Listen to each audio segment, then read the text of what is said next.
बिस्मिल्लाहिर्रहमानिर्रहीम। अस्सलामु अलैकुम। Welcome in new beacon house group of schools and colleges Zarikola. Dear students, आज हमने एक्सरसाइज 9.1 के क्वेश्चन नंबर 12 से स्टार्ट करना है और हमारा आज का लेक्चर नंबर 6 है। क्वेश्चन नंबर 12 है हमारे पास, assuming the average distance of the earth from the sun to be 148 multiply 10 की power 6 kilometre and the angle subtended by the sun at the eye of a person on the earth of a measure 9.3 multiply 10 की power -3 radian.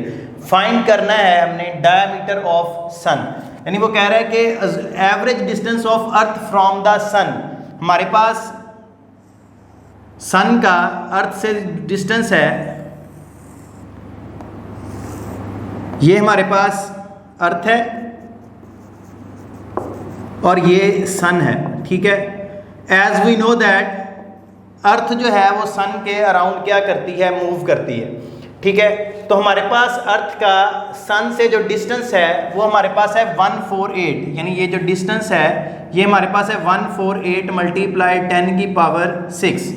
अब distance को हम arc length नहीं बोलेंगे, ये distance देखें, अर्थ सन के अराउंड मूव करती है, तो जब अर्थ सर्कल में मूव करेगी तो ये जो डिस्टेंस है ये हमारे पास क्या कहलाएगा, एज अ रेडियस आएगा, यानी आर इक्वल आ जाएगा 148 मल्टीप्लाइड बाय 10 की पावर 6 किलोमीटर। नेक्स्ट स्टेटमेंट है, the angle subtended by the sun at the eye of a person on the earth, यानी जमीन पर कोई पर्सन है, कोई शख्स खड़ा है जिसके साथ एंगल जो बन रहा है वो है 9.3 मल्टीप्लाई 10 की पावर -3 रेडियन, यानी यहाँ पे कोई शख्स है, उसका अर्थ सन का अर्थ के साथ जो एंगल बन रहा है वो है 9.3, यानी थीटा इक्वल 9.3 मल्टीप्लाइड बाय 10 की पावर -3 रेडियन हमारे पास ये एंगल बन रहा है। फाइंड क्या करना है, फाइंड डायमीटर ऑफ सन, यानी ये जो देखें जो सन है वो एक सर्कुलर शेप में ही है, तो हमें ये डायामीटर जो है ये फाइंड करना है, सन का ये डायामीटर फाइंड करना है। तो इसे हम क्या बोलेंगे, डायामीटर को स्मॉल एल यानी आर्क लेंथ ही बोलेंगे। तो स्मॉल एल हमारे पास ये फाइंड करना है। हमारे पास जो रिलेशन था आर्क लेंथ का, रेडियस का और एंगल का, वो था small l equal r theta. तो आर यहाँ पे रेडियस है, थीटा एंगल है, और यहाँ पे इस रिलेशन के अंदर theta always in radian, measure always in radian. तो थीटा ऑलरेडी हमारे पास किस में है, रेडियन मेजर में है, तो यहाँ पे वैल्यू पुट करेंगे small l equal radian r, यानी रेडियस की वैल्यू है 148 मल्टीप्लाई 10 की पावर 6, थीटा भी मल्टीप्लाई हो रहा है तो थीटा की वैल्यू भी पुट करेंगे 9.3 मल्टीप्लाई 10 की पावर -3। तो आर्क लेंथ हमारे पास आ जाएगी, जब 148 को मल्टीप्लाई करेंगे 9.3 के साथ तो हमारे पास आंसर आता है 1376.4 मल्टीप्लाई, यहाँ पे 10 की पावर 6 है, ये 10 की पावर -3 है, बेसिस सेम है तो पावर्स क्या होंगी, ऐड 6 - 3 क्या आ जाएगा 10 की पावर 3, और यूनिट हमारे पास जो रेडियस का यूनिट है, रेडियस का यूनिट है किलोमीटर, तो आर्क लेंथ का यूनिट भी क्या आएगा, किलोमीटर में ही आएगा। तो यानी हमारे पास सन का जो डायामीटर है जिसे हमने एज अ आर्क लेंथ लिया वो है 1376.4 मल्टीप्लाई 10 की पावर 3 किलोमीटर, ये हमारे पास आंसर है। अगर आप इसको मतलब लिखना चाहते हैं तो 10 की एक और आंसर भी इसको राइट कर सकते हैं, अगर ये वाला इसके बाद अगर 10 की पावर -3 डिनोमिनेटर में आ जाए तो हमारे पास ये आ जाएगा स्मॉल एल इक्वल। नेक्स्ट हमारे पास क्वेश्चन नंबर 13 है। 13 की स्टेटमेंट है, a circular wire of radius 6 centimetre is cut straightened, यानी हमारे पास एक सर्कुलर वायर है, यानी एक तार है जो सर्कल के अंदर है और उसका रेडियस कितना है 6 centimetre, and then bent so as lie along the circumference of a hoop. एक और हूप है, हूप भी एक सर्कुलर चीज को ही बोलते हैं, ठीक है। एक और हूप है जिसका रेडियस हमारे पास कितना है 24 centimetre, 24 centimetre. Find the measure of the angle which it subtends at the centre of hoop. हमने फाइंड क्या करना है इस क्वेश्चन के अंदर। क्वेश्चन में उसने कहा क्या, circular wire of radius 6 centimetre.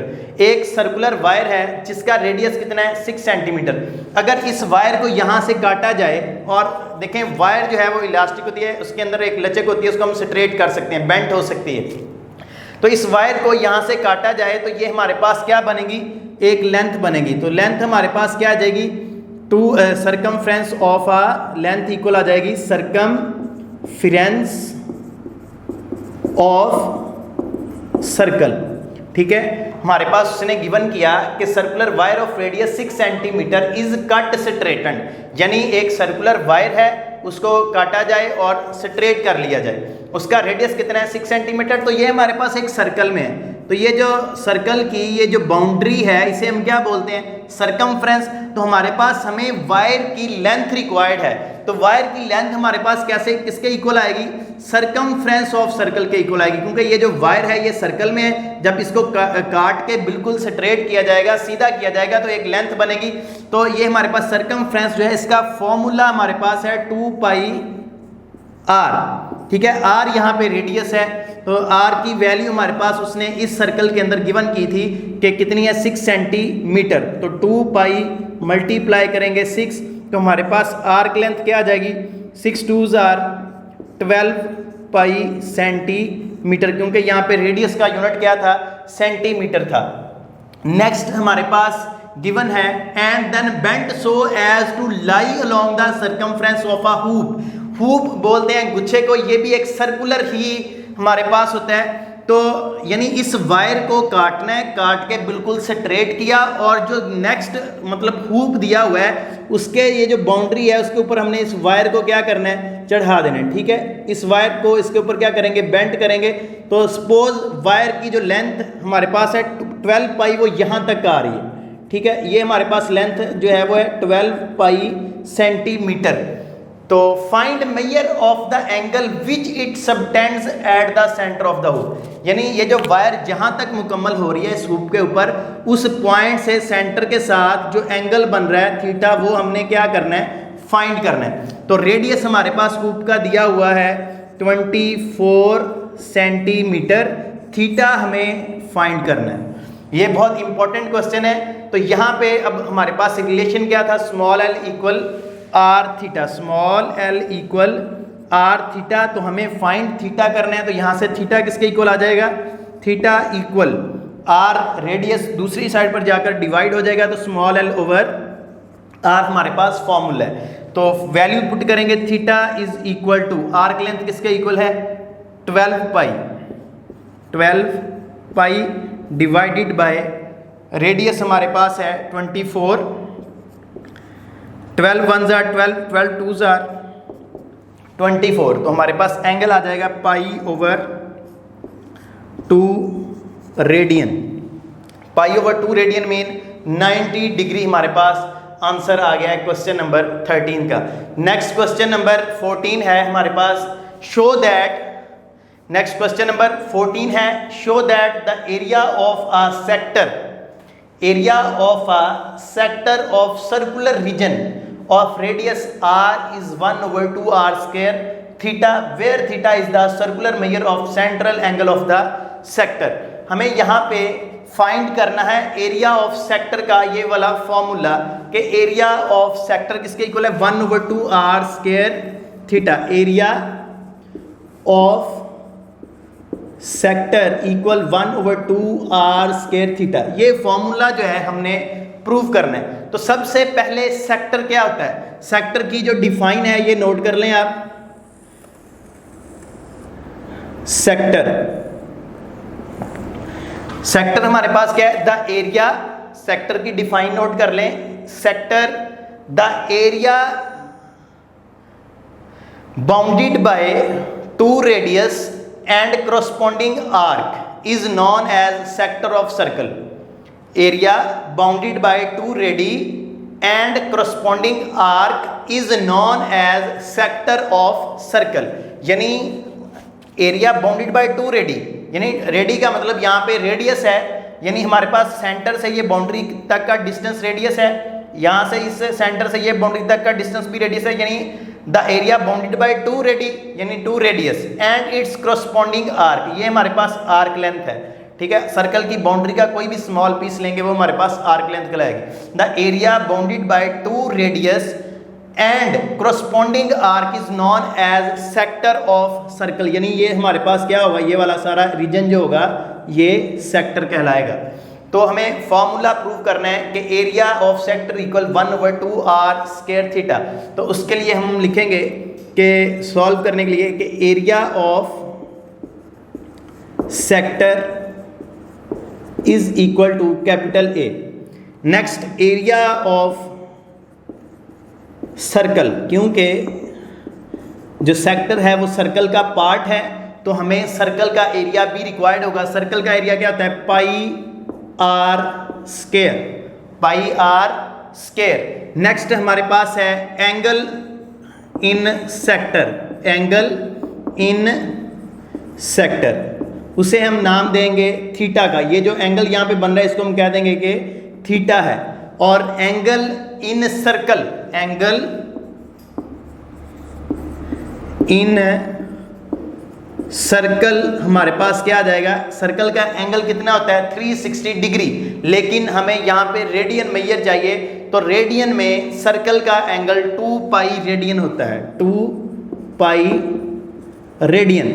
ये हमारे पास डेटा है जो इस क्वेश्चन को, इस स्टेटमेंट को प्रूव करने के लिए यूज करेंगे। तो जो फॉर्मूला हमने यहाँ पे यूज करना है, ये 10th क्लास में चैप्टर नंबर 7 में भी आप ये फॉर्मूला प्रूव करके आए हैं। तो फॉर्मूला हमारे पास है एरिया ऑफ, जो रिजल्ट यूज करेंगे एरिया ऑफ सेक्टर रेशो या डिवाइड आप कह सकते हैं, area of circle equal angle in sector ratio या डिवाइड एंगल इन सर्कल।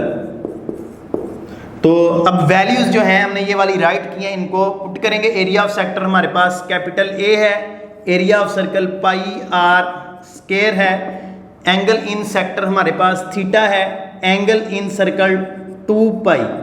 तो यहाँ से नेक्स्ट हमें एरिया ऑफ सेक्टर फाइंड करना है कि वो क्या है 1/2 आर स्क्वायर थीटा। तो पाई आर स्क्वायर इधर डिवाइड हो रहा है, दूसरी साइड पर जाकर क्या हो जाएगा मल्टीप्लाई। तो यहाँ से नेक्स्ट हम लिखेंगे ए इक्वल आ जाएगा theta over 2 pi multiply pi r square. ये वाला पाई और पाई क्या हो जाएंगे कैंसल, तो हमारे पास आंसर आ जाएगा area of sector equal 1/2 r square theta. यानी ये 2 डिवाइड में है, इसको लिख लेंगे 1/2 आर स्क्वायर और थीटा लिख लेंगे इसके साथ, यानी आर स्क्वायर थीटा। ये दोनों मल्टीप्लाई हो रहे हैं और मल्टीप्लिकेशन में कम्यूटेटिव लॉ होल्ड करता है, इसलिए इनको आगे पीछे हम लिख सकते हैं। आर स्क्वायर को पहले लिख लिया, थीटा को बाद में। यही रिजल्ट हमने प्रूव करना था कि एरिया ऑफ सेक्टर का फॉर्मूला हमारे पास है ए इक्वल 1/2 आर स्क्वायर थीटा। ये बहुत इंपॉर्टेंट क्वेश्चन है, ये वाले तीनों ही 13, 14 और 12 ये पेपर में आ सकते हैं। इनको आपने अच्छे से सॉल्व करना है, ठीक है। इंशाल्लाह नेक्स्ट लेक्चर में हम क्वेश्चन नंबर 15 से स्टार्ट करेंगे और हमारी एक्सरसाइज 9.1 भी एंड हो जाएगी। अल्लाह हाफ़िज़।